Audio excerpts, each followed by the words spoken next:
Universal News TV, votre chaîne d'information la plus crédible. L'Afrique est un continent extrêmement riche mais pillé depuis des siècles. Le pillage de l'Afrique consiste à dépouiller de manière destructive le continent de ses biens, notamment de ses richesses du sous-sol. Depuis l'esclavage jusqu'à la colonisation, de nombreuses richesses sont sorties du territoire africain. Depuis les indépendances jusqu'à ce jour, le pillage de l'Afrique se poursuit à travers les multinationales étrangères qui sont installées sur le continent. Mais comment bien comprendre le pillage de l'Afrique par des multinationales étrangères ou occidentales? Suivons maintenant le décryptage de la situation par le président Bandakani et d'autres analystes qui sont sur le plateau de DBS. Suivons. Impérialisme économique des multinationales en Afrique, un prolongement néocolonialiste, c'est notre grande interrogation. Dans les études concernant l'Afrique, la dépendance économique apparaît de plus en plus comme un thème central. À cet égard, les analystes accordent un rôle important au flux de capitaux qui parcourt le réseau tissé par de grandes firmes multinationales entre l'Afrique et le monde développé, nous dit-on. En même temps, se développe une sorte de mystique de la multinationale qui en fait une entité abstraite, mal définie, apte à servir de bouc émissaire dans toute dénonciation du sous-développement dans le continent africain. Les études sur le sujet aboutissent toutes à la conclusion que les multinationales transforment et souvent profondément la réalité sociale et économique des pays africains dans lesquels elles interviennent, mais contestent leur rôle positif du point de vue des intérêts des pays concernés. Pompage de l'épargne locale et exportation des profits réalisés sur place, structuration économique extravertie tenant peu ou pas compte des besoins locaux, limitation de la croissance des emplois, création de modèles de consommation inadaptés au faible niveau de développement, tels sont les corollaires abondamment illustrés au Cameroun, au Gabon, au Congo-Brazzaville, au Tchad, en République centrafricaine, en Côte d'Ivoire, en Éthiopie, au Kenya, en Tanzanie, au Nigeria, au Zaïre, on va dire d'ailleurs la République centrafricaine, et bien d'autres pays du continent africain. D'une croissance souvent réelle, mais pour reprendre l'expression d'un économiste tanzanien, perverse. Oui, cette économie est perverse, impulsée par les multinationales. Pour résumer, leur pénétration dans des pays nouvellement indépendants conduit à un phénomène de déstructuration sociale. Mais on ne peut se borner à un jugement à ce point univoque. Et c'est ce que cherchent à éviter quelques communications plus analytiques sur ce sujet. Certains des experts, nous dit-on, disent haut et fort que ces multinationales développent le continent africain alors que nous savons que depuis les années 60, tout cela est faux. D'ailleurs, plusieurs entreprises sont nées et ont grandi grâce à l'Afrique. Je n'ai pas besoin de les citer, on n'a qu'à regarder Total, Elf et les autres entreprises de télécommunications sur le continent africain. Et il n'est pas possible donc de saisir vraiment le rôle des multinationales sur le continent africain si on n'est pas, il faut le dire, rien n'est restitué de faisceaux de contradictions qu'elles induisent. Contradictions entre elles dans la mesure où malgré une concentration accélérée, subsiste une concurrence sévère. Contradictions entre leur tendance à la maximisation du profit et des intérêts politiques et stratégiques des pays d'où elles sont issues. Contradictions dans les pays où elles opèrent puisqu'elles y favorisent un certain type de stratification sociale avantageant un avatar récent de bourgeoisie. Et pendant ce temps, messieurs, leur pays se développe. Pendant ce temps, l'Afrique s'appauvrit.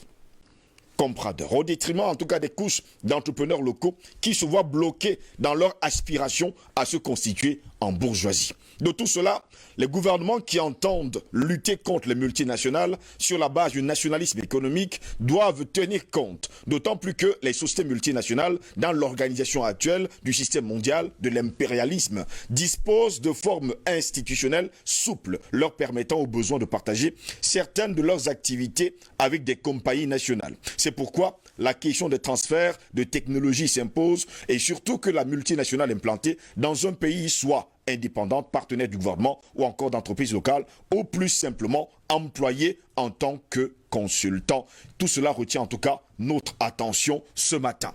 À quand justement le transfert des technologies? À quand justement le changement? Quand on sait pertinemment que ces multinationales n'arrivent même pas souvent à payer les impôts.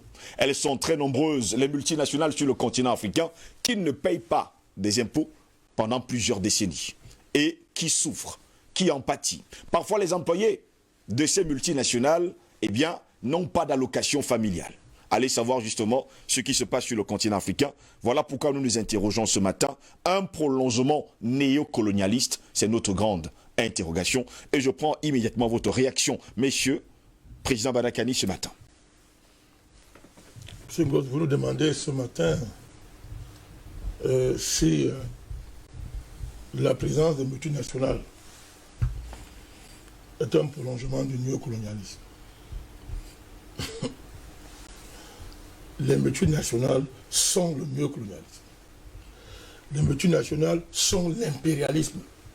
Alors maintenant, on va dire hyper-impérialisme globalisé, qui culmine avec la volonté d'extermination de la population mondiale, mais qui masque en fait les dynamiques de culmination du capitalisme et qui manifeste par là sa vraie face.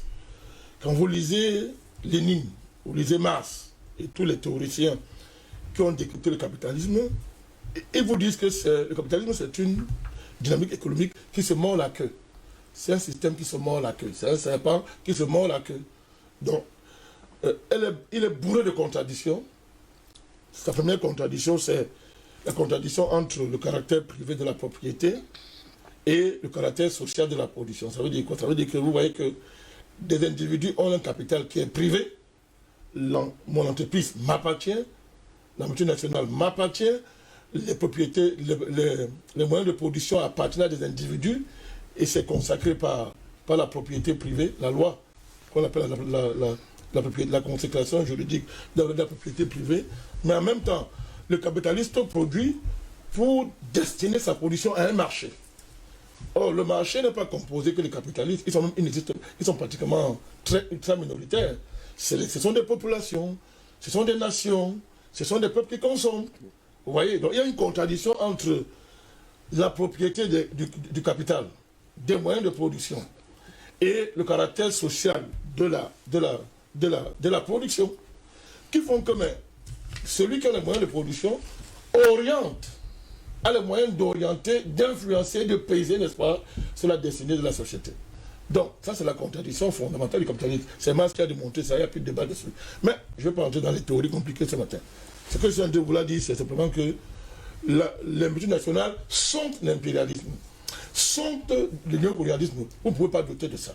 Ouais. Alors, pour bien comprendre ce que votre thème ce matin, un peu rapidement, on est obligé de remonter très loin. Parce que le capitalisme, fondamentalement, au départ, c'est d'abord national.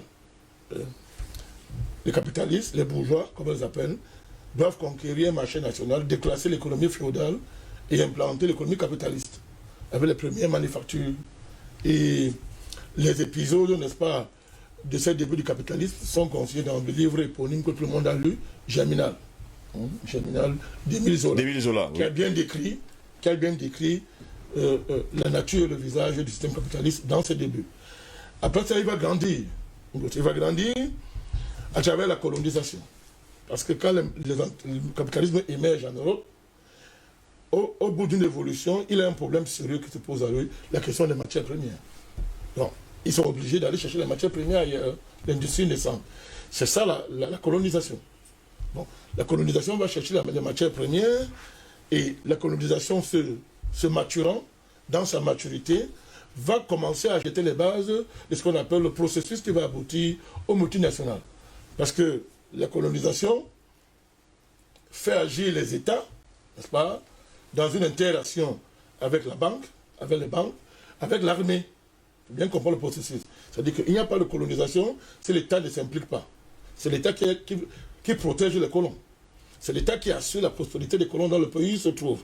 Évidemment, les rois aussi ont des intérêts, évidemment. Mais on crée des entités juridiques, des sociétés concessionnaires juridiques, n'est-ce pas, où des banques investissent et l'armée doit aller protéger, parce qu'il faut contrôler la colonie, contre la convoitise de d'autres puissances coloniales. Vous voyez, il y a déjà les bases du multinationalisme sont déjà posées du point de vue économique. Alors, après la colonisation, les combats pour les indépendances vont faire évoluer le processus vers ce qu'on va appeler l'internationalisation de l'économie. Il y a internationalisation parce que il y a la technologie, il y a les bons technologiques, il y a la sophistication, la maîtrise des procédés d'accumulation de capital, l'accès au crédit, la maîtrise des circuits bancaires, et évidemment, comme j'appelle alors, le génie, la création de l'évolution technologique. Ça aboutit, n'est-ce pas, à des entreprises internationales, M. Ngoff, je dis bien internationales, qui ne sont pas comme fondamentalement les multinationales. Vous comprenez?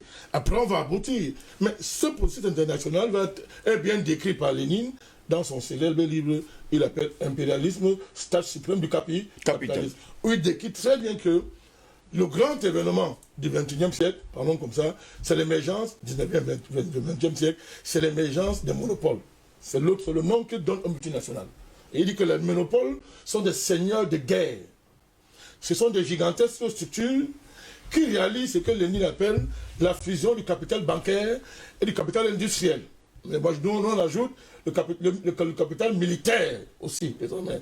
Le capital spirituel, on a vu ça ici avec la Trinité maléfique. On a vu ça ici. Donc, le capital spirituel, le capital militaire, le capital technique, le capital financier, oui. M. Gauss, le capital industriel fusionnent dans des entités qui, sur le plan juridique, se nomment multinationales, au niveau de la structure du capital, mais qui sont des seigneurs de guerre. Et tout à l'heure, vous avez expliqué leur puissance. Ces structures dépassent les États. Les États ne peuvent pas... Ils ont des budgets supérieurs au budget des États. Ils ont la capacité... Les patrons multinationales sont même supérieurs à des présidents. Ils ont des avions privés. Ils ont des centaines de milliers d'employés, M. Ngoss, qui tiennent sous la main. Vous comprenez? Ils ont des capacités extraordinaires de mobiliser le crédit, l'argent, à leur profit. Donc ils sont puissants. Et ils orientent leur puissance vers des destinations économiques vierges, parlons comme ça. C'est-à-dire où il n'y a pas de concurrents en face. Donc ils vont coloniser. Ils vont aller, c'est la prédation, ils vont aller plonger, ils vont prendre des territoires, des nations, pour les dominer sur le plan économique. Lénine appelait ça les seigneurs de la guerre. Et tous les moyens sont permis. Quand les intérêts sont en jeu, ils organisent la guerre. Ils tuent les présidents, M. Gauss. Ils massacrent les présidents. Ils tuent les populations qui se révoltent contre leur projet. Toute l'histoire en Amérique latine et partout est jonchée des crimes des multinationales qui organisent des guerres, qui massacrent les indigènes, M. Gauss, qui détruisent la planète, s'il faut reprendre les propos de leur propre thèse, qui pratiquent les écocides. L'écocide, c'est détruire les biotopes fondamentaux, les écosystèmes naturels, parce qu'on veut gagner du profit, parce qu'on veut s'implanter, M. Gauss. On ne respecte rien. Donc ce sont des seigneurs de guerre. Quand ça ne va pas, ils achètent tous les gouvernements. Ils corrompent des États à tout point de vue. Et vous avez un livre excellent de John Perkins, que je conseille de lire, Confession d'un assassin économique. Si vous lisez ce livre, vous allez comprendre ce que je suis en train de vous dire. Ce livre est disponible. Si on cherche, on va le trouver. Ce gars vous démontre comment les multinationales ont d'abord pris en otage les États de leur pays, qu'elles mobilisent dans des guerres pour la conquête des territoires, pour la création des marchés artificiels, M. Gauss. C'est-à-dire qu'on a vu ça en l'Amérique latine a été le champ d'expérimentation. Tous les coups d'État qu'il y a eu là-bas, l'avènement au pouvoir des Cotillo, des militaires dictateurs Cotillo, des gens comme le voyou du Chili, là, comment il s'appelle encore, Pinochet, et tous ces gens-là, c'était l'expérimentation justement de ce qu'on appelle le corporate government, c'est-à-dire le gouvernement des multinationales. Oui. Donc ils sont puissants, ils font la guerre. Ils achètent tout. Et ce système donc, de multinationalisation de l'économie, pour passer de l'internationalisation, on va aboutit donc à la mondialisation. Vous avez très bien compris. Les débuts, c'est après la Deuxième Guerre mondiale. Mondialisation, après Bretton Woods, Banque mondiale, FMI, qui sont des entités financières au service justement de ce projet des multinationales. Vous voyez ça? Donc cette étape-là. Alors, l'étape la plus glorieuse maintenant, entre guillemets, c'est la globalisation. Globalisation, oui. Et vous voyez le projet qu'il y a derrière, nous exterminer. Diminuer la population mondiale. Faire l'Afrique sans les Africains. Vous jouez dans le projet, hein? Confisquer toutes les richesses qu'il y a dans notre sous-sol. Ça d'abord. Comme depuis le départ, il n'y a pas de capitalisme sans matières premières. Et il faut des matières premières à vil prix. Oui. On les trouve où?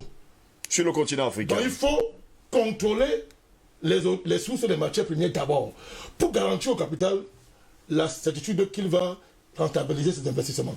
Parce que quand la matière première est à vil prix, on a déjà une marge garante garantie. Marx a appelé ça l'accumulation primitive du capital. Donc, vous voyez, aujourd'hui, on est arrivé à la globalisation.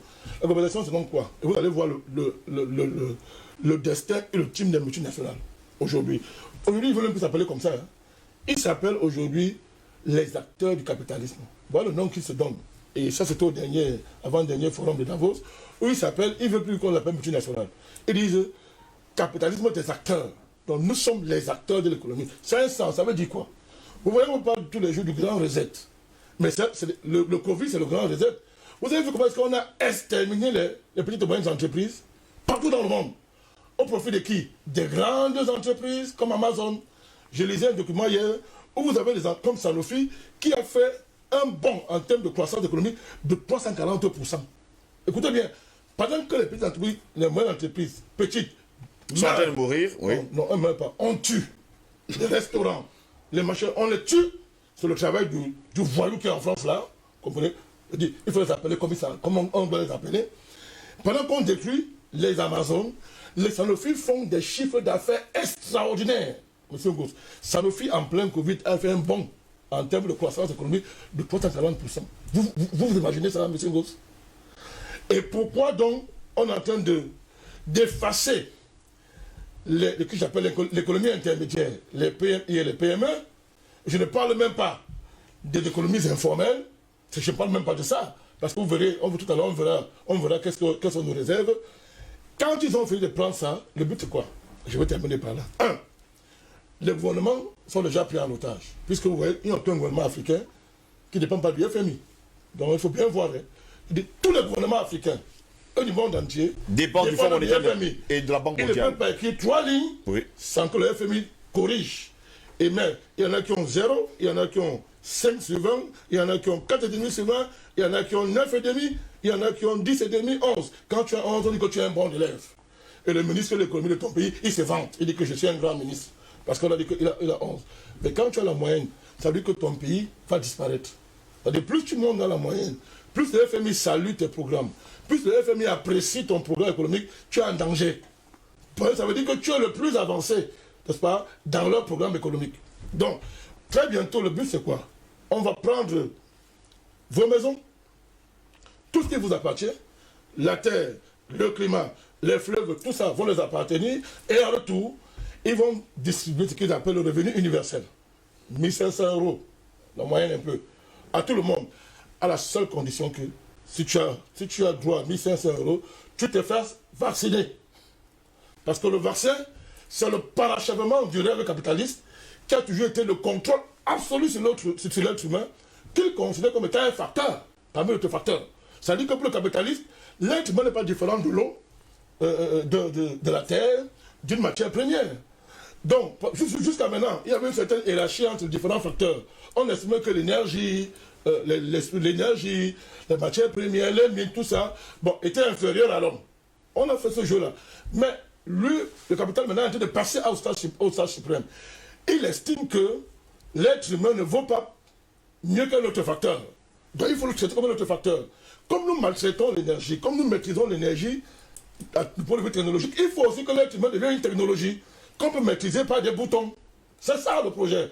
Donc on vous donne 1500, on vous garantit un revenu universel, vous faites vacciner, vous cessez d'être un être humain, et les capitalistes deviennent Dieu, ils sont tout puissants. Donc nous avons là, M. Gauss, la destinée de ce que vous êtes en train de nous décrire ce matin comme thème, son point final. Alors c'est une bataille qui est claire. Les humains vont-ils accepter ça? C'est la véritable interrogation. Vont-ils perdre ça? Je prophétise. Les humains ne perdront pas. Nous allons liquider ce système-là. Nous allons couper leur tête, M. Gauss. On va couper leur tête. Merci beaucoup, président Barakani, pour ce premier jet. Paul est là, finalement, hein, le président Barakani a répondu à la question de ce matin. Les multinationales ne servent pas les intérêts des pays dans lesquels elles sont implantées. Donc, finalement, les multinationales sont néocolonialistes, sont impérialistes, aujourd'hui même globalistes et mondialistes. Les multinationales en Afrique ne peuvent pas se battre pour les intérêts des pays dans lesquels elles investissent. Oui. Ce n'est pas leur mission. Les multinationales ont pour mission de prendre ce qu'elles ont à prendre dans les pays où elles sont établies et de les retourner dans les pays qui sont les pays d'origine. L'esclavage, rappelez-vous, c'était de déporter les Africains comme main-d'œuvre pour les pays occidentaux et pour donc relancer l'économie occidentale, européenne précisément. La colonisation, après la révolution industrielle, l'esclavage n'était plus nécessaire parce que la main-d'œuvre était inutile puisqu'il y avait déjà des machines. Et les Occidentaux impérialistes et esclavagistes ont réfléchi sur la nouvelle formule de lucre qu'ils pouvaient établir vis-à-vis du continent africain. Et ça s'est appelé donc le colonialisme. Et le colonialisme visait à ne plus déporter les esclaves de l'Afrique vers l'Occident, mais c'était de se déplacer pour venir s'installer sur place, en lieu et place des Africains, pour donc piller, pour spolier et pour installer toutes leurs techniques et toutes leurs mesures pour justement s'établir et faire de l'Afrique leur champ d'exploitation économique. Au bout d'un certain temps, avec la grogne qui a commencé à monter, ils se sont rendus compte que ce n'était plus possible de rester de façon visible en Afrique et qu'il fallait donc se faire remplacer par des mandataires qui étaient donc des Africains qui étaient supposés donc se substituer aux colons pour que les Africains les populations africaines puissent avoir l'impression que c'était désormais leurs frères qui étaient à la tête et qui présidaient aux destinées de leur pays. Mais en réalité, c'était tout simplement ce qu'on appelle des ennemis de l'intérieur, des endocolons, qui faisaient le jeu de l'Occident et qui étaient des mandatés pour la suite en fait de ce colonialisme-là. Donc, quand les Occidentaux et les Européens sont repartis et ont donc donné ce qui a produit les pseudo-indépendances des années 60, on a donc eu l'impression qu'on était effectivement indépendant et débarrassé du colonialisme, mais en réalité on rentrait dans une forme plus pernicieuse et plus vicieuse du colonialisme qui s'appelle le néocolonialisme dans lequel on est aujourd'hui. Et lequel néocolonialisme a pour bras séculier les multinationales.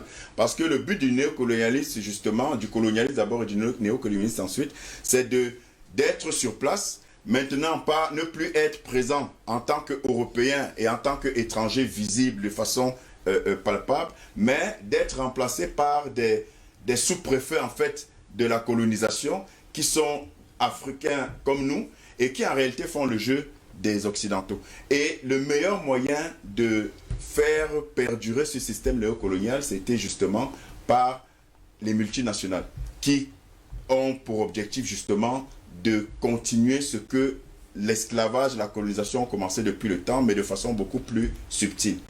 Alors, vous avez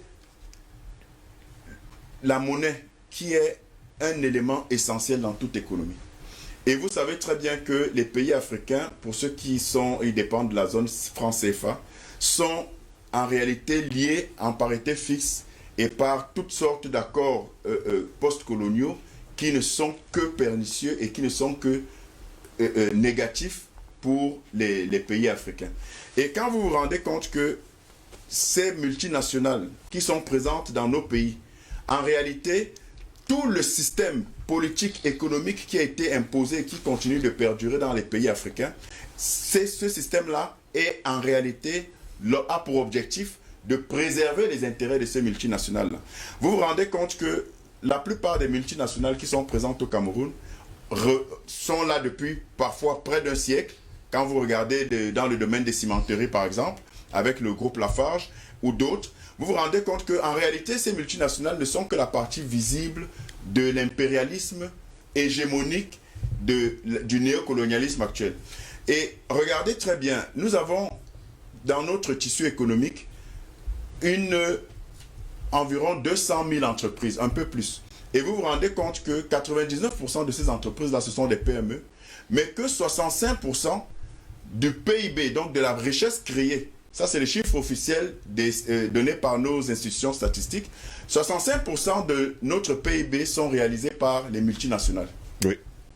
Et 35% unique seulement par les PME. Ça veut dire quoi? Ça veut dire que 65% de la richesse qu'on considère comme étant créée sur notre territoire est en réalité la production des multinationales qui n'ont pas vocation à investir dans le pays où elles sont établies. Donc cet argent, ces revenus des multinationales sont donc reportés, sont rapatriés dans les économies des pays d'origine.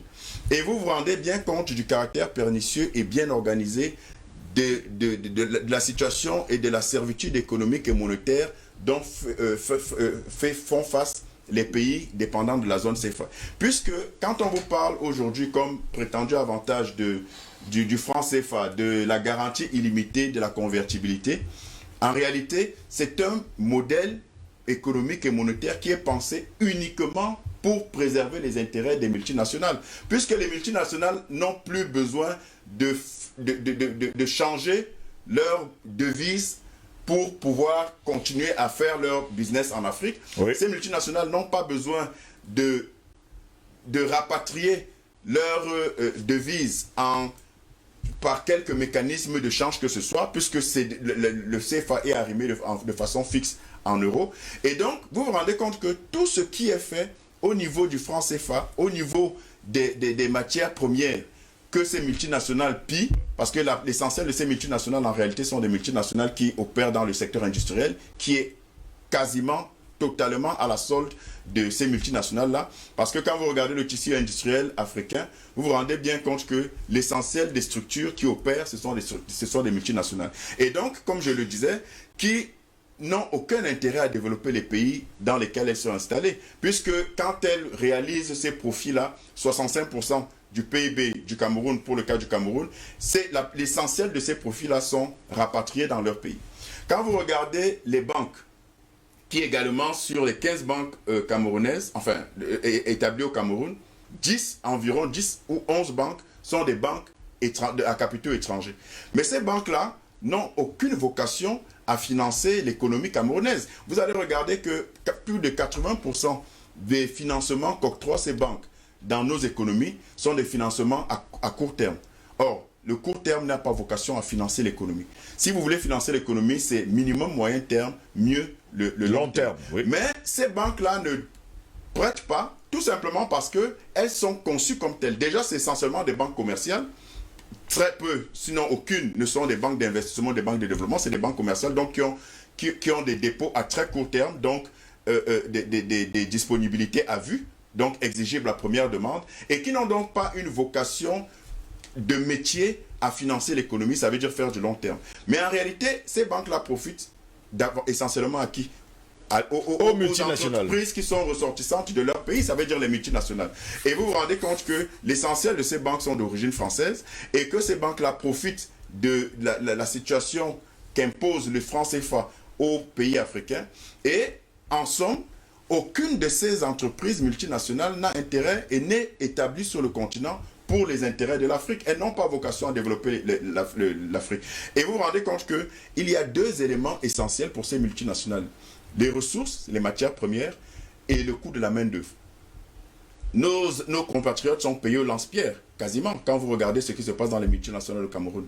Et le coût des matières premières, plutôt que de les importer quand elles sont de l'autre côté, ça veut dire de faire des exportations du Cameroun ou en tout cas de l'Afrique vers ces pays-là, oui. Elles ont une exploitation locale qui réduit considérablement le coût des matières premières. Donc, quand vous faites une monographie de la situation des pays africains en relation avec les multinationales qui sont installées, vous vous rendez compte que toutes les multinationales en Afrique ne roulent évidemment que pour leurs seuls intérêts, ce qui est trivial, et ne rapatrient tous les fonds réalisés, tous les bénéfices réalisés à l'extérieur, ce qui cause un véritable problème à nos économies. Parce que vous vous rendez compte que la monnaie qui favorise, le CFA en tout cas, qui favorise l'épanouissement des multinationales au détriment des PME locales, est en réalité une manière de prolonger, comme le sujet le dit, l'impérialisme, et pas seulement l'impérialisme, mais le néocolonialisme même,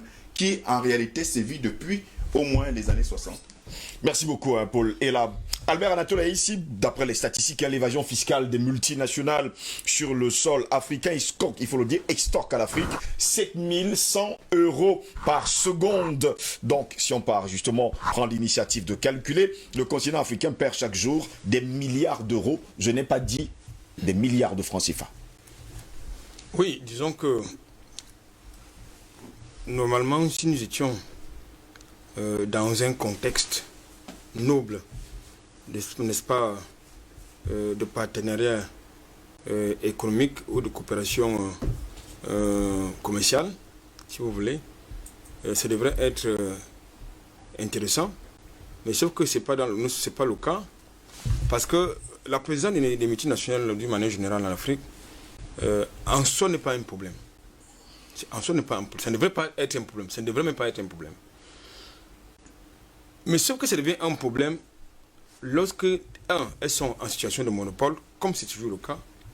Deux, elles contrôlent tout. C'est-à-dire, elles sont, même dans les secteurs qui sont considérés comme des secteurs de souveraineté, notamment l'énergie. Lorsque je parle d'énergie, je parle de l'eau, je parle de l'électricité, je parle, n'est-ce pas, des secteurs de transport, je parle, n'est-ce pas, de télécommunications, entre autres, et la grande distribution. Donc étant donné qu'elles sont dans une situation de monopole, ça crée un problème. Elles sont dans une situation elles sont dans les secteurs de souveraineté, ça crée un problème. Et ensuite, très souvent, vous l'avez d'ailleurs évoqué, elles ne paient même pas les impôts. Et elles traitent, en leur sein, c'est l'esclavage qui est pratiqué, justement, à l'endroit de nos compatriotes africains, quand tout simplement, leurs salaires ne sont pas fonctionnés, pour soi-disant être payés les allocations familiales qui ne sont pas toujours. Parce qu'hier, ils ne sont pas toujours payés, hein, il faut préciser par ailleurs. Hier, j'ai justement fait un cours là-dedans, par rapport à cette problématique. Donc, ça pose un problème. Mais sauf que, je crois que, en même temps, les multinationales sont, j'allais dire, la caisse de résonance de leurs états d'origine. Parce que dans la plupart de ces multinationales, prenons le cas, par exemple, du groupe Bolloré, bien d'Orange, vous avez l'État français qui a des prix de participation à l'intérieur. Donc, oui. Ça veut dire qu'en même temps, non seulement pour les protéger, mais pour les contrôler et mener éventuellement engager, n'est-ce pas, des opérations de déstabilisation quand c'est nécessaire. Souvenez-vous quand même qu'en son temps, F avait perpétué des coups d'État sur le continent africain parce que justement c'était la caisse noire de l'Élysée. Ça, c'est important de le préciser.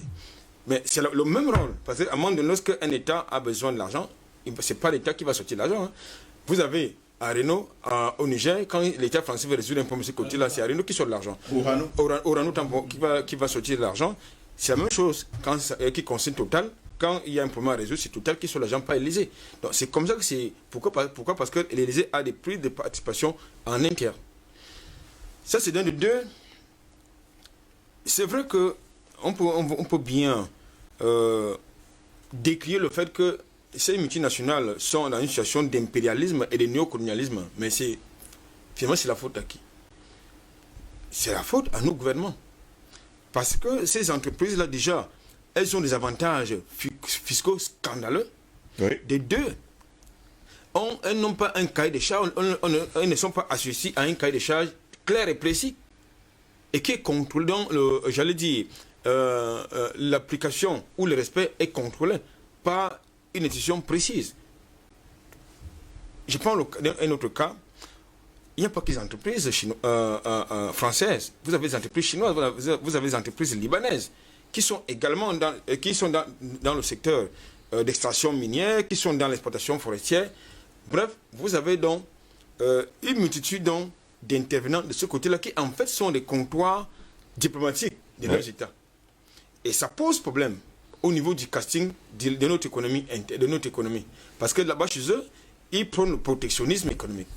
Chez nous, ils nous interdisent de le faire et c'est avec la bénédiction de nos dirigeants. Ça, il faut le dire. Parce que, si vous avez, je voudrais quand même indiquer que dans le cas du Cameroun, par exemple, si le Cameroun a été à l'abri des chocs économiques que le monde a connus, c'est grâce non seulement à l'informel, ou c'était informel, c'est davantage au PME local. Parce que, et pourquoi est-ce que l'État n'envisagerait pas, n'est-ce pas, de protéger, n'est-ce pas, ces entreprises locales? Je crois que ça pose un problème. Ce qui, certainement, amène le GICAM à aller demander aux médias de venir investir au Cameroun, ce qui est encore une aberration. Parce que, je crois que c'est là qu'il a indiqué, ces multinationales n'ont pas vocation à développer notre économie. Elles ont vocation à piller nos ressources, elles ont vocation à pomper nos fonds, elles ont vocation à faire tourner leur économie à créer des emplois de l'autre côté, chez eux. Et en plus, nos entreprises locales ne sont pas protégées. Parce que vous avez sur le continent africain, d'une manière générale, de la ressource. Lorsque je parle de ressources, je parle de ressources humaines, je parle de ressources naturelles. Je voudrais également là-dessus convoquer le cas du Niger, qui est un gros scandale. Vous ne pouvez pas être un pays qui est 4e exportateur mondial de l'uranium, premier exportateur africain, qui croupit dans la misère, dont les populations croupissent dans la misère. Ça pose quand même un problème. Un très gros problème. Pourquoi est-ce que nos États n'envisageraient pas la transformation sur place locale, n'est-ce pas, de ces matières-là? Pourquoi? Vous avez tout à l'heure convoqué le transfert de technologie. Ça renvoie encore le transfert de technologie. Le transfert de technologie, c'est quelque chose de très grand, de très vaste. Hein. Ce n'est pas qu'il faut aller apprendre comment on fabrique un boulon pour venir fabriquer, faire le cheveu, non. Le transfert de technologie, c'est toute cette ingénierie qui tourne autour justement de l'économie mondiale, de l'économie globale, si vous voulez. Ce n'est pas que comment apprendre à fabriquer un boulon, comment à fabriquer du chocolat, non, il ne s'agit pas de ça. C'est plus grand que c'est plus vaste que ça. Maintenant, pour qu'on puisse arriver à une situation d'économie moderne, permettez-moi l'expression, il faut déjà avoir un modèle économique endogène, ce qui n'est pas le cas. Nous avons une économie extravertie. Parce que justement, vous avez donc là le rôle des multinationales, c'est quand elles viennent, elles vous imposent une économie, un mode de fonctionnement extraverti qui ne cadre pas avec vos habitudes, ni avec vos habitudes culturelles, ni avec nos habitudes alimentaires. En tout cas, c'est tout à fait en déphasage avec nos réalités. Donc, de ce point de vue, il faut d'abord construire donc, ce que j'appelle un modèle économique. Ensuite, quand vous avez donc construit un modèle économique, vous devez envisager justement la modernisation, n'est-ce pas, de ce modèle économique. Là encore, ça nous renvoie à la souveraineté monétaire. Parce que lorsque vous n'avez pas la souveraineté monétaire, ça pose un problème parce que il faut bien aller chercher le know-how quelque part. Je prends un autre cas, un exemple. C'est quand même un scandale que lorsque vous parcourez la nationale numéro 3, vous avez des espaces vierges qui sont occupés par la forêt. C'est qui est un scandale quand même. Pourquoi ce n'est pas occupé? Est-ce à dire que le gouvernement camerounais n'a pas une politique agricole qui puisse amener, occuper les jeunes qui milent plus l'exode rural que l'inverse? Je pense que ça pose un problème parce que ce n'est pas normal que vous ayez des espaces qui sont inoccupés, qui sont envahis par la forêt, alors que vous avez un problème de sécurité alimentaire qui se pose. La même situation c'est réel pour le Cameroun, c'est réel pour la Centrafrique, c'est réel pour le Gabon, c'est également très réel pour la Côte d'Ivoire. Là encore, c'est un autre scandale parce que là, pratiquement, plus de 95% de l'économie ivoirienne, c'est contrôlé par les étrangers. Tous les segments de l'économie ivoirienne, c'est contrôlé par les étrangers. Donc, vous avez les télécommunications, vous avez les médias, vous avez les transports, vous avez l'énergie, vous avez la grande distribution, vous avez le cacao, vous avez l'industrie des stations minières. Tout ça c'est contrôlé par les étrangers. Et c'est un gros problème. Au niveau du Cameroun, c'est relativement moins parce que vous avez quand même certains segments qui est contrôlé par les nationaux, notamment les PME. Mais sauf que, là encore, il faut revoir, il faut une réforme de ce côté-là. Merci beaucoup Albert Anatola ici. André Christelle Fanga, je vais reprendre les mots, les termes du président Banakali. Les multinationales sont criminelles. Partout elles passent, elles tuent, pillent, marchent sur des cadavres et n'ont qu'un seul intérêt, un seul objectif, un seul but, s'enrichir et enrichir leur nation. Merci. Je crois que les différents intervenants ont planté tout le décor et le président Banakali a vraiment construit la maison. Et nous sommes maintenant dans les chambres. Nous sommes dans les chambres, pourquoi? Pour dire que, première des choses, il faut d'abord comprendre, parce qu'il a mis un élément très important dans son analyse, la colonisation spirituelle. Parce que tout commence par là. Parce que si un homme n'est pas libre spirituellement, il ne peut rien faire. Il ne peut être que soumis à la corruption. C'est pour ça que, dans Romains 8, le verset 19, la terre soupire en attendant la manifestation des fils de Dieu. C'est-à-dire ceux qui doivent apporter quelque chose, un espoir, un nouveau. Et quand vous continuez au verset 20, il dit, le monde a été soumis à la vanité, c'est-à-dire à la corruption, au diktat du diable. Le monde aujourd'hui, et c'est pour ça que pour mieux définir la globalisation, les Illuminati, il faut les catégoriser dans le monde du diable. Parce que ça, c'est automatique. Parce que ceux qui viennent pour piller les autres, en fait, pour faire des hommes comme des sujets, comme des éléments hein, qui entrent dans le plan global, alors là, ça veut dire qu'on est entré dans le grand degré de la criminalité. Et ces multinationales sont entrées dans ce degré de criminalité, au-delà de ce qu'on nous disait hier, que non, ils viennent là pour investir dans nos États, pour nous aider à nous développer. Ce qui est sûr aujourd'hui, nous voyons que non, Orange n'est pas là pour nous aider. Tous ces Bolloré n'est pas là pour nous aider. Les sociétés forestières ne sont pas là pour nous aider. Ils sont là pour nous piller. La preuve en est. Quand nous parlons de néocolonialisme, nous parlons d'impérialisme. Vous voyez que quand Bolloré n'était pas content au port autonome de Douala, donc quand il gérait encore le terminal à conteneurs, il bloquait tous les conteneurs stationnaires. Et vous entendez partout au Cameroun, non, il y a un problème. Il y a un problème de délai de passage au niveau du port. Il y a congestion, il y a ceci. Vous voyez comment on bloque tout un pays. Et pour pousser à quoi? Pour pousser à une rébellion. Pour pousser à quoi? À une révolte populaire. Parce que si les commerçants qui sont en Gaoundéré, Garoua, Maroua, à l'est et partout, ne reçoivent pas leurs marchandises, et que les populations n'arrivent pas à acheter, parce que M. Vincent Bolloré et son DIT ont bloqué le terminal à conteneurs, alors là, qu'est-ce qu'il faut? C'est la révolte. C'est comme ça que les multinationales ont créé la plupart des révoltes dans les États et qui continuent à imposer le système néocolonial dans nos États. Orange aujourd'hui vous vole, viole. Parce qu'ils ne font pas seulement, ils ne vous volent pas seulement votre argent dans les télécommunications, mais vous violent encore, violent votre souveraineté, violent votre intimité, violent tout. Parce qu'en réalité, c'est des services secrets français. Parce que la plupart de toutes les personnes qui ont des difficultés aujourd'hui, c'est à cause de la trahison d'Orange. Parce que Orange a donné la communication à certains services. Donc il faut dire qu'en réalité, nous sommes encore dans un triangle où, si nous ne nous en sortons pas, nous ne cherchons pas à sortir. La preuve en est. Désolé pour Madame Libom Liliken, hein, qui a pris de l'argent parce qu'elle empêche. Parce qu'en réalité, en matière de télécommunication au Cameroun, Camtel est le mieux structuré, qui a la fibre optique d'ailleurs, qui a fait l'objet de la débarque de M. Koto Eman.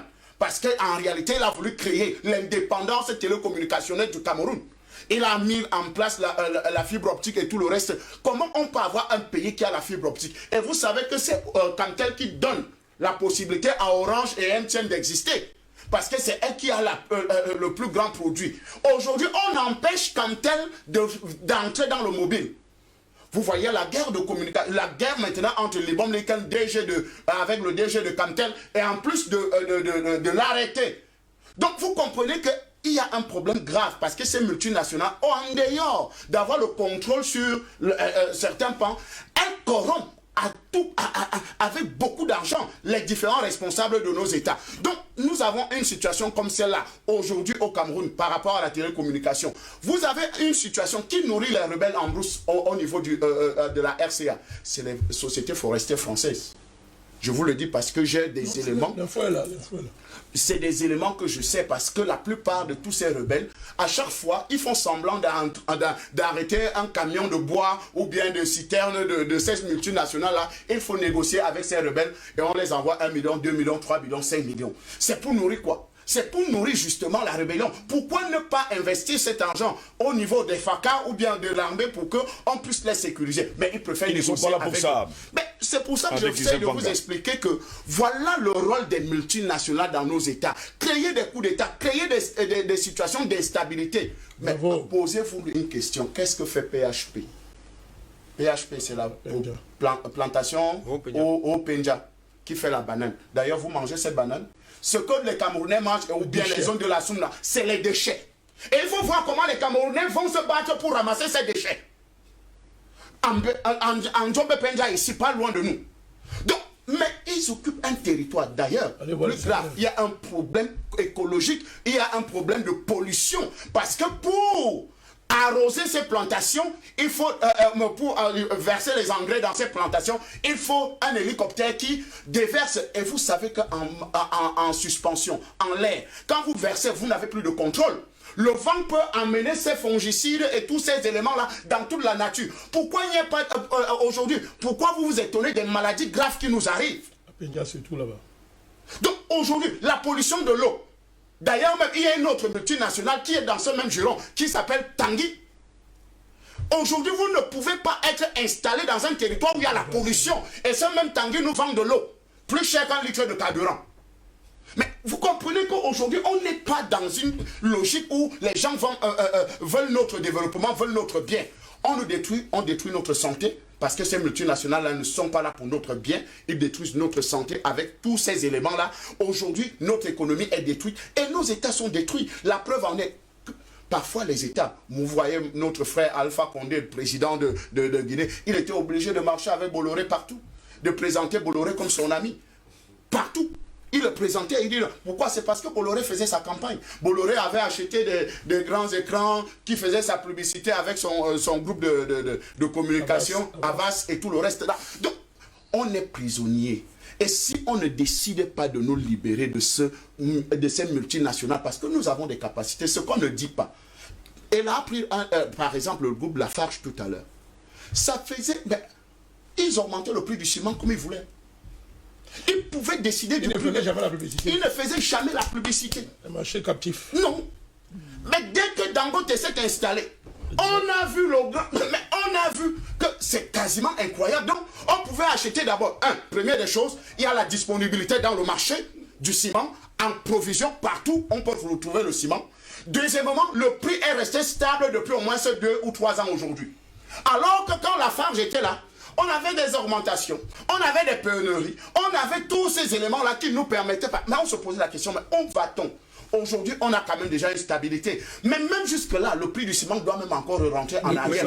Mais Simanga qui s'oppose à la réduction du prix. À la réduction du prix. Donc, vous comprenez que quand on prend des exemples, il faut véritablement aller à terre pour qu'on dise aux Africains que, mais qu'est-ce que nous faisons? Nous sommes capables de produire, nous sommes capables de faire ce que les multinationales font. Et surtout, enlever dans notre esprit cet esprit colonialiste. Parce que la première des choses, quand le grand Carrefour Market, que vous appelez, vient s'installer dans notre pays, Carrefour vend les tomates, Carrefour vend les arachides. Carrefour, c'est pour dire à nos mamans que rentrer à la maison, vous n'avez plus rien à faire. Ça veut dire qu'on va créer le chômage même dans les maisons, dans nos propres maisons. Ce qui nous a envoyés à l'école, parce que nos mamans faisaient ces petits commerces pour nous envoyer à l'école. Mais maintenant, on vend les tomates à Carrefour. On vend tout à Carrefour. Mais posons-nous là, bon Dieu, qu'est-ce qu'on a fait pour mériter ce genre de... Il y a également le problème avec Christelle Fanga, c'est toujours les Camerounais qui vont justement dans ces grands magasins pour acheter. Mais c'est pour ça que nous essayons dans vos émissions de dire aux Camerounais... La classe moyenne. Je dis bien, n'est-ce pas? C'est parce qu'on nous a fabriqué une élite, on nous a fabriqué des gens qui pensent Europe à tous les instants. Que tout ce qui est meilleur vient de l'Europe. Parce que quelqu'un se vante parce que j'étais faire les achats à Carrefour.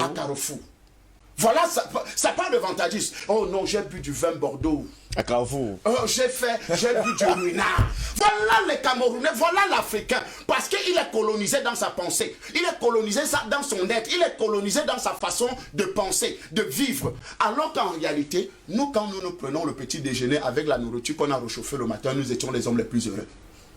Aujourd'hui, on nous fait croire que non. Prendre le petit déjeuner, c'est du café, c'est du pain, c'est du camembert, c'est du croissant de Total. Et la preuve en est, vous voyez la grande convergence. Quand vous prenez la route Douala-Yaoundé, première des choses, c'est de garer à Total d'Ibamba, de prendre un café et un croissant qui coûte combien? 750 francs.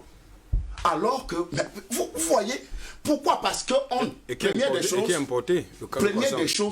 choses, la dose de communication, qu'on nous a mis en marche, nous dit que non. La preuve en est, Canal fait maintenant la publicité partout. Canal fait la publicité. Pourquoi? Parce qu'on dit que si vous avez une antenne Canal sur votre toit, vous êtes un colonisé. C'est une preuve du colonialisme. Canal est venu détruire quoi? Canal est venu détruire les câbles distributeurs. Les tableaux distributeurs, c'est une petite PME qui était en train de se mettre en place, qui avait déjà pris quadriller le pays. Mais aujourd'hui, Canal est venu bloquer tout cela. Maintenant, tout le monde a Canal Sat. Tout le monde a Canal Sat. Vous imaginez? Excusez-moi, je vais vous donner un élément. Non, je vais donner un élément rapidement. Le Cameroun, en 2018, était 6e consommateur de toute l'Afrique en champagne. Voilà. Donc, pour aller dans le sens de ce que vous dites. Donc, vous avez Canal Sat qui s'installe sur tout et qui fait la publicité, vous imaginez 5000 francs. Ça, parce que le dernier...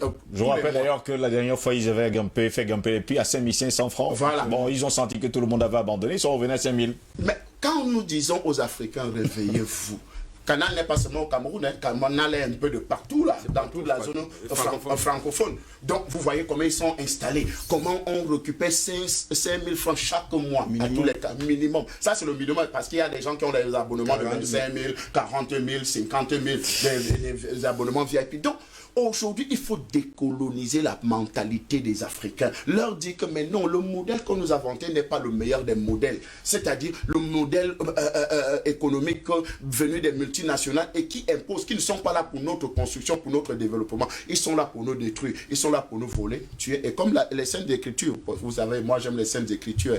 Il dit, Jean chapitre 10, le verset 10, le voleur ne vient que pour voler, détruire et égorger. Et ça, c'est le prototype des multinationales. Et c'est ce qui est en train de se passer aujourd'hui. On ne veut pas. Areva faire quoi au Niger?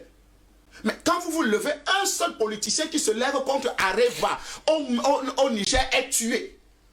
Tout activiste, peu importe dans tous les secteurs des multinationales. D'ailleurs, il y a des empoisonnements qui se passent de manière quotidienne avec nous, à la complicité de nos frères africains, dans la plupart des activistes, parce qu'on les prend, on les amène quelque part, on piège les micros, on piège plein de choses. Pourquoi? Parce qu'il ne faut pas parler des sujets qui dérangent. Comment la France peut avoir une société comme Areva? Areva est le number one, presque number one dans le monde, n'est-ce pas, en enrichissement d'uranium. Alors que le Niger est dans le noir, parce qu'à partir de l'uranium, il y a de l'énergie, il y a de tout ça. Il n'y a pas deux ampoules du côté du Niger. Il n'y a pas d'électricité. Merci, il n'y a pas d'énergie au Niger. Mais alors que c'est le Niger qui est le premier producteur africain et quatrième au niveau mondial. Voilà le paradoxe africain. Voilà justement le paradoxe africain. Et voilà pourquoi nous mettons également ce sujet à l'ordre du jour ce mardi. Messieurs, permettez-moi de lire des messages. Plus que 30 minutes pour sortir de cette édition de DBS Matin. Vous avez pris assez de temps d'ailleurs pour parler. Bonjour le plateau. Bien de choses que le Tout-Puissant vous assiste d'Ibril depuis le Togo ce matin.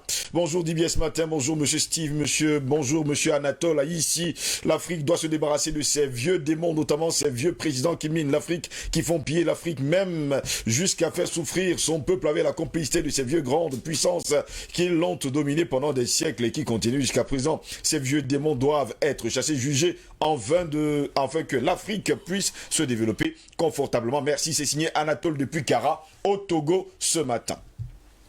Toujours des messages, bonjour, je vous rappelle que dans le but d'organiser l'Open d'Australie, grand tournoi de tennis qui rapporte plusieurs milliards d'euros aux organisateurs, eh bien le gouvernement australien avait commencé à déclarer miraculeusement que le coronavirus est en nette diminution au point où la semaine dernière, il disait qu'il n'y a plus qu'un seul cas. Quand les Rothschild veulent se faire de l'argent, ils décident de tout. C'est signé Liboug qui nous a écrit ce matin. Bonjour Steve, il y a tous les panélistes. Il y a de cela 2 semaines, le grand frère Parfum d'Homme et plusieurs auditeurs parlaient de contribution pour vous, nos champions. Y a-t-il un moyen en place pour contribuer? On en parlera dans un instant, ne vous inquiétez pas. Encore Maman Messi ce matin, bonjour. Le panel en ce qui concerne le vaccin, les chefs d'établissement de mes enfants sont avertis depuis chez moi au pays Yezoum. On vaccinait le bébé par son nombril. Que le président Barakani soit rassuré. Maman Messi depuis Yaoundé, président. Il ne faut pas oublier le franc CFA le 24 février prochain. Bonjour Maman Messi à Yaoundé, à toutes les mamans d'ailleurs qui nous suivent ce matin. Bonjour DBS Matin, mes salutations panélistes. Vos thématiques sont intéressantes. Les multinationales Orange, Total, Canal+, et Tessera qui sont appuyées par les banques, Fonds monétaire international, Banque mondiale. Il faut éliminer les mondialistes pour une vie meilleure dans le monde. Cela passera par l'éveil, le réveil mondial pour combattre la cabale. Washington DC, City de Londres et le Vatican à Rome. Nous prions Allah que de faire périr le Satan de ses complices. Amadou Kidé depuis Nouakchott, c'est en Mauritanie. Merci également à vous tous qui nous suivez depuis la Mauritanie chaque matin. Bonjour Steve, bonjour au président Troisaï, tous les panélistes présents sur le plateau. Merci encore pour l'éveil des consciences. Moi je pose la question Eneo dont vous parliez, vos 2 mousquetaires, et voilà la fin de la revue de presse, les compteurs qu'ils nous installent là. Quelle est l'entité de l'État qui régule ça? Parce que c'est la magie.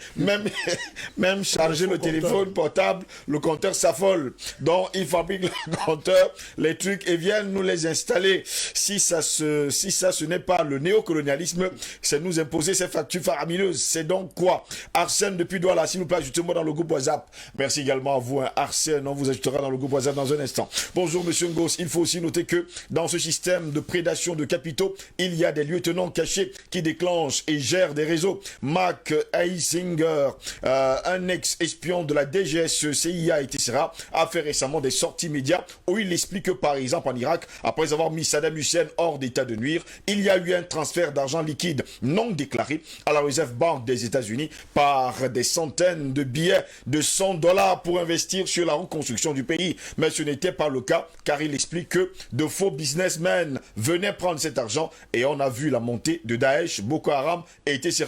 Le terrorisme n'a pas d'idéologie de libération, monsieur Ngos, c'est des milliers de fonds non déclarés qui servent à ces multinationales pour entretenir la guerre, car la paix ne rapporte absolument rien. C'est Moto qui nous écrit depuis la Suisse ce matin. Bonjour DBS, la matinale, la pertinence de vos débats est légendaire, il est clair, l'impérialisme, c'est ça de plein fouet depuis le temps de la colonisation, avec la complicité des endocolons qui servent de passerelle à ces occidentaux afin de mieux asservir et assujettir les peuples juste pour leur intérêt égoïste.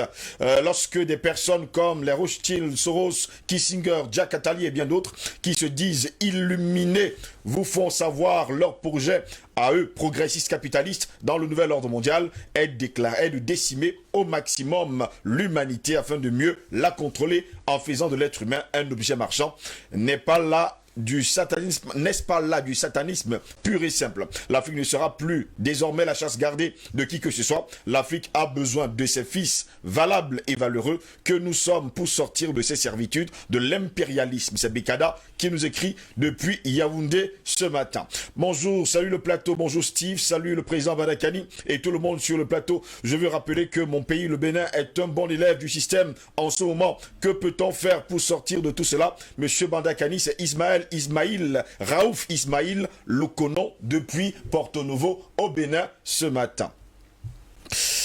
Bonjour à tous sur le panel. Nous sommes toujours dans le néocolonialisme parce que les multinationales bloquent l'émergence des pays d'origine. Je prends pour exemple le groupe Kadi qui a été menacé de toutes sortes par la SABC. En plus, ils ne font pas dans le développement des pays, mais plutôt dans le pillage parce qu'elles ne financent pas l'économie camerounaise. Et cette personne ne nous a pas donné son nom. Bonjour Monsieur Goss, à votre équipe et à vos invités. Que pourrais-je dire de plus? Nos chers frères sur le plateau nous éclairent très clairement sur ce qui se passe actuellement et même par rapport à ce que nous ignorons avant. Bandakani a bien raison, il faut les nommer, ces multinationales ou soi-disant nouveaux acteurs économiques, comme ils le méritent, ne sont que des voyous, des voleurs, mais sans vergogne, des criminels assassins sans pitié. Ils ne souhaitent pas que les gens vivent en communauté. En somme, ce n'est qu'une nouvelle forme de colonisation qu'ils mettent en place. Bref, merci pour tout ce que vous faites pour l'éveil des consciences du peuple africain.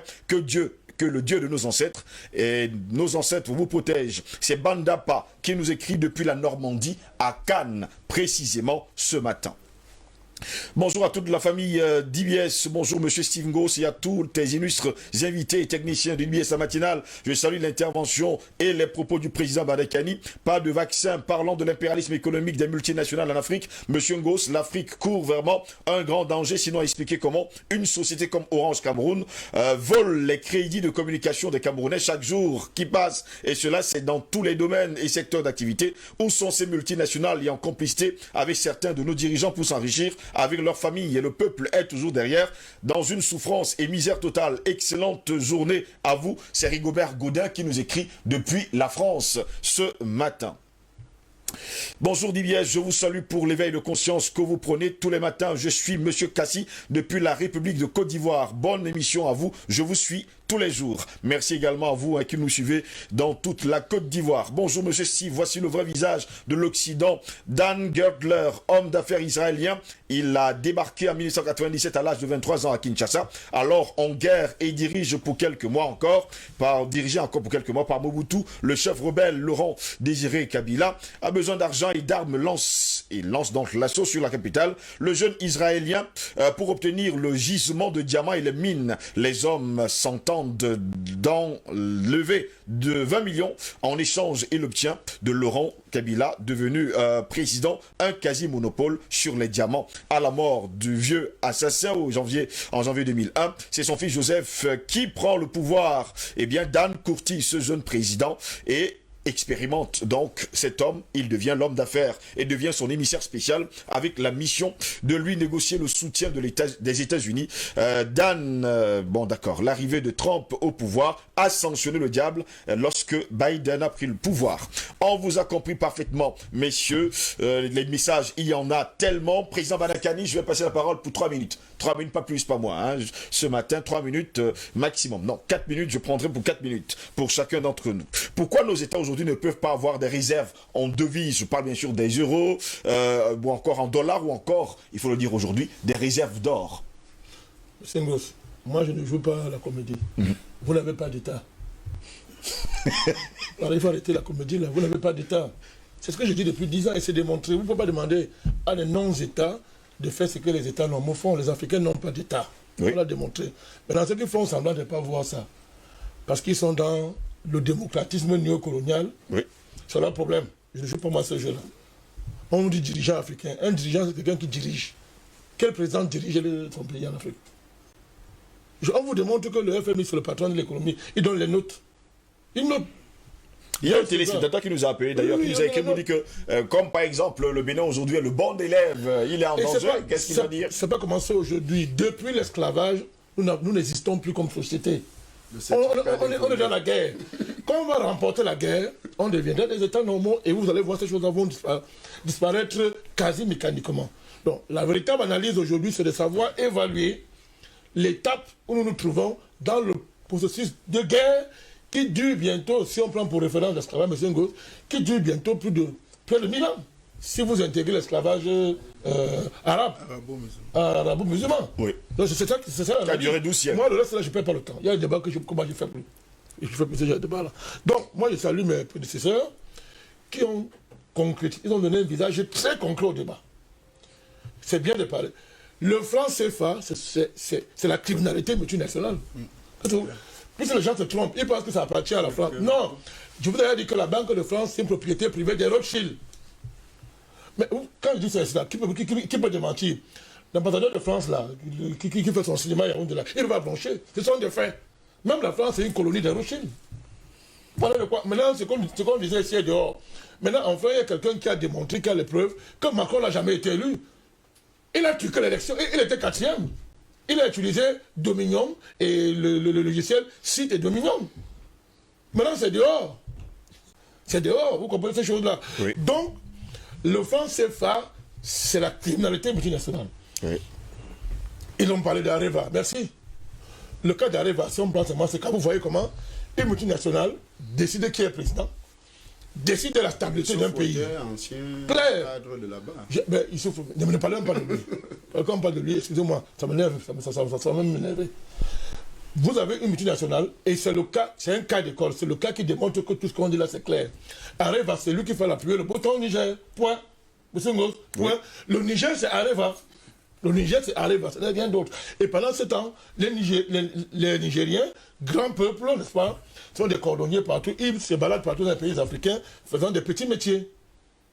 Voilà, c'est ça. Voilà les multinationales. Ne faisons pas les gros mots. C'est là qu'il s'agit. Donc, je le dis tous les jours, nous sommes en guerre. Et nous devons tous les jours réfléchir à comment sophistiquer nos armes de guerre, M. Ngos. C'est cela qu'il s'agit. Tout Africain qui naît dès l'âge de 0,6 mois est un soldat, est un guerrier. Il doit faire la guerre. Il doit commencer à apprendre à ce moment-là la guerre. En sachant clairement que voilà mes ennemis là-bas. Il doit se préparer à ça. C'est de ça qu'il s'agit. C'est une guerre globale. Ça veut dire que tous les armes doivent être utilisées dans cette affaire. Vous avez cité le cas. Chien quand c'est le cas du Cameroun. Et Néo, c'est une entreprise criminelle. Il ne faut pas se cacher pour dire ça. Ce sont des voleurs. Et Néo n'a droit à aucun respect. Ce sont des voleurs. Les populations doivent les chasser à tout moment. Moi, j'ai interdit aux gens de Néo d'entrer chez moi. On n'est pas là pour s'amuser. Et chaque fois que j'ai reçu des gens qui sont venus se plaindre, quand je leur ai dit, organisez-vous, M. Ngos. Chaque fois qu'elles se sont organisées, elles ont réussi. Pourquoi? Et Néo n'a pas... Leurs factures sont toutes illégales. Même la facturation est illégale. Prenez un juriste, prenez la facture de Néo, vous allez voir ce qu'il vous dit. Leurs factures sont illégales. Ces gens donnent des factures aux populations qui ne sont pas signées. Et quand tu viens, on dit, paye d'abord. Mais madame, qui est responsable? Qui répond? Ah oui. Qui répond? Je vous dis, je suis allé plusieurs fois accompagner des gens là-bas. Et quand vous commencez à ouvrir les yeux, ils reculent. C'est des voleurs.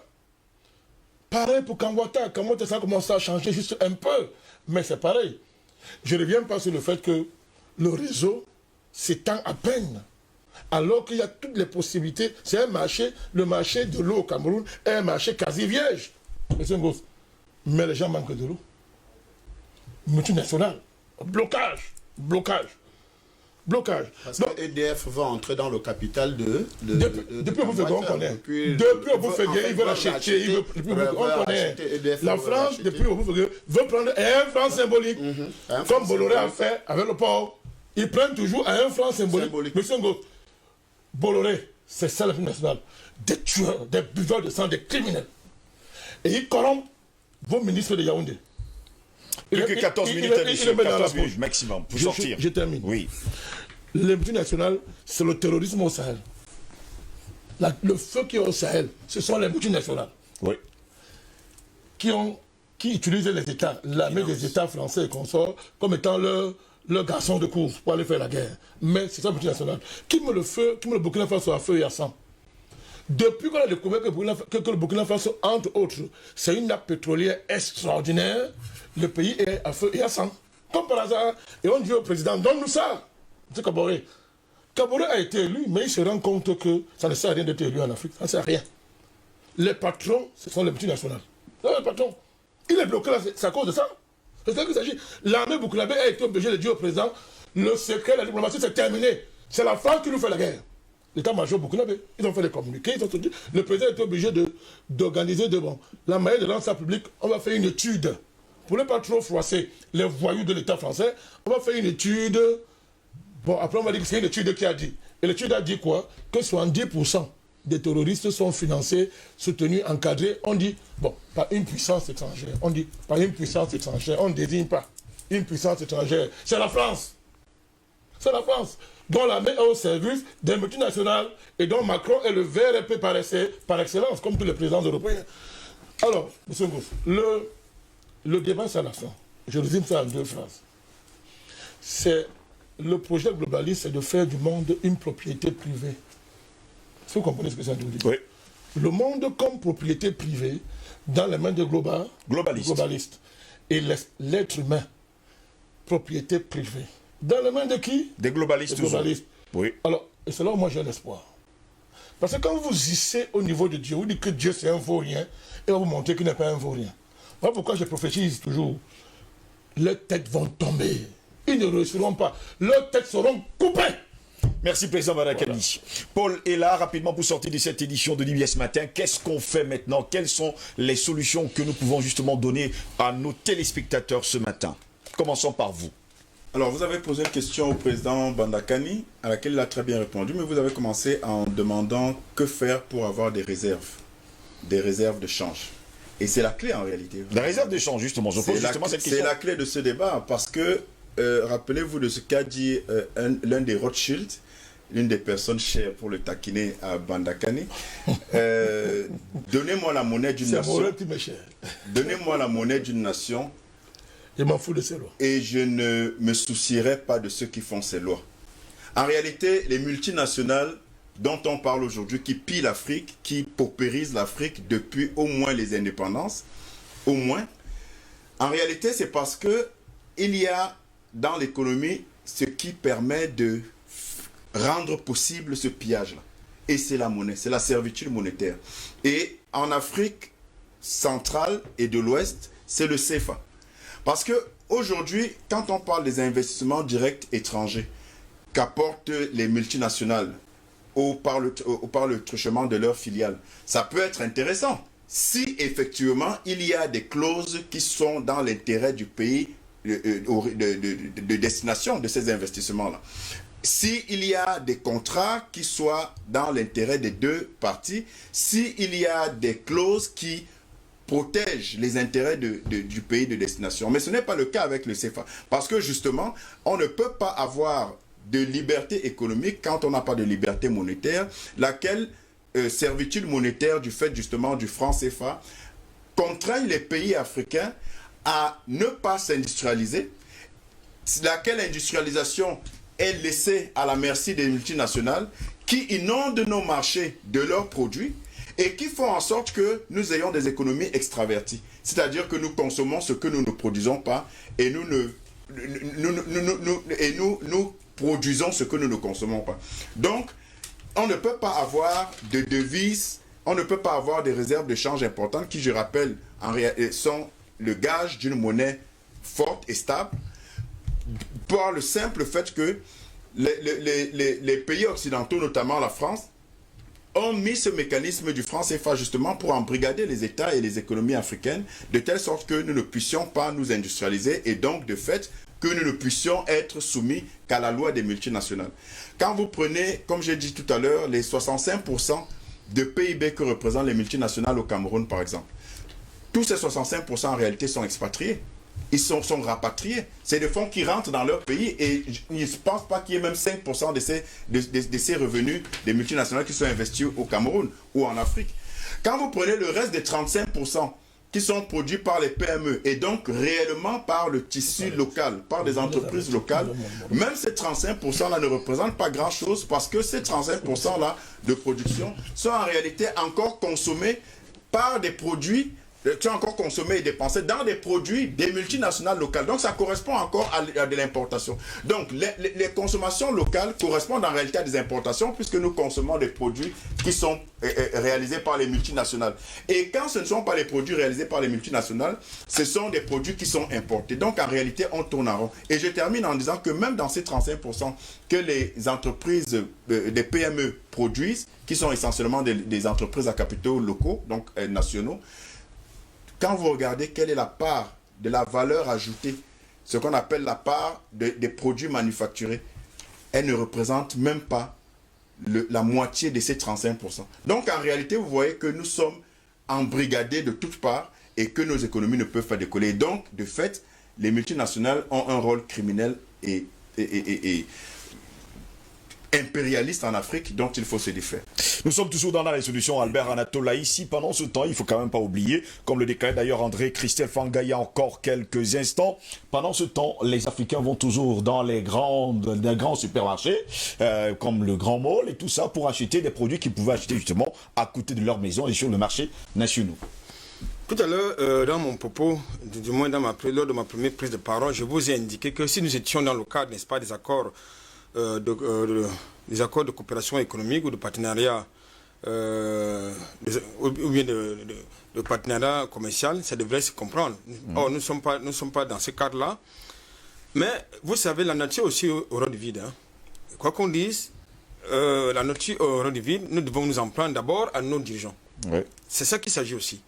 Parce que c'est aux dirigeants de mettre sur la table un modèle économique. Même si pour le président Badaka, les dirigeants n'existent pas. Dans tous les cas, ils doivent donner quand même l'impression qu'ils sont dirigeants, que nous sommes gouvernés. Il faut qu'ils nous donnent quand même l'impression que nous sommes gouvernés. Parce que si le peuple a l'impression qu'il n'est pas gouverné, il y a un problème. Il n'existe pas. Est-ce que nous sommes d'abord gouvernés? Donc, on a encore nous devons avoir. Donc la faute, c'est d'abord à nos dirigeants. Oui. Parce que nous n'avons pas de modèle économique. Nous avons une économie extravertie. Je voudrais quand même revenir sur ce que vient de dire Paul là, avant de répondre à votre question, pour indiquer que les multinationales au Cameroun, ils ne produisent pas les produits manufacturés. Du tout. Orange, ça nous vend du vent. Ça nous vend de l'air, si vous voulez, ça nous vend de l'air. Total, ça envoie le pétrole, son pétrole nous revient sous forme de produits déjà transformés. C'est revendu dans les stations-service. Chococam, nous ne vendons pas du chocolat. Le chocolat de Chococam, ça va en Suisse et en France. Donc, on nous vend de la poudre, des résidus de cacao. Donc, ce n'est pas ce qu'il faut consommer. Donc, il faut sortir d'illusion. La seule chose peut-être qu'une multinationale nous vend, c'est l'éthanol. Et la SABC le fait très, très, très bien pour aboutir les Camerounais. Maintenant, pour revenir justement à votre question, je pense qu'il appartient à l'État d'impulser non seulement les politiques économiques, mais également les politiques de consommation. Et quand vous impulsez, lorsque je parle de politique économique, c'est-à-dire il faut avoir une étude de production locale. Oui. C'est ça qui se passe, qu'on ne booste pas une économie par des mécanismes de concept. Non, on booste une économie par des politiques objectives et réalistes. Parce que vous ne pouvez pas dire consommons camerounais. et ça s'arrête là. Il faut mettre en place justement des outils pour que cela soit effectif sur le terrain. C'est vrai qu'à Cameroun, nous avons aussi du brigandage. Nous avons des brigands économiques aussi, il faut le dire. Nous avons des brigands économiques à qui, très souvent aussi, l'État met des moyens, donne des moyens pour le faire, mais qui, et puis ça sert à d'autres choses, aller à Beden, s'amuser avec des nanas, s'acheter des voitures rutilantes. Ça, c'est aussi un véritable problème, parce que je me souviens que, je crois que c'est à l'Est, il y avait un projet de sucrier qui était prévu. Malheureusement, l'État a mis de l'argent qui s'est évaporé et le promoteur disparaît dans la nature. Ça, c'est aussi une réalité. Et c'est fait une chaîne de responsabilité.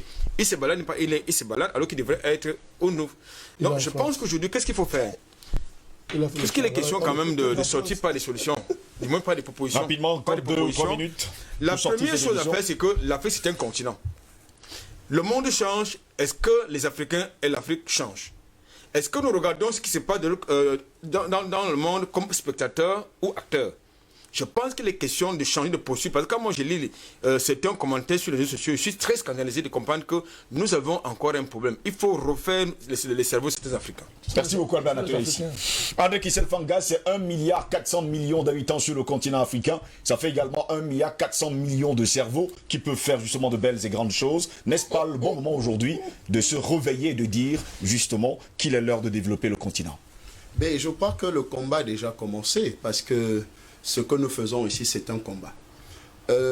Il faut d'abord que l'Africain ou bien le monde des marginalisés ou bien des colonisés, des anciens colonisés doivent savoir qu'ils ont un ennemi.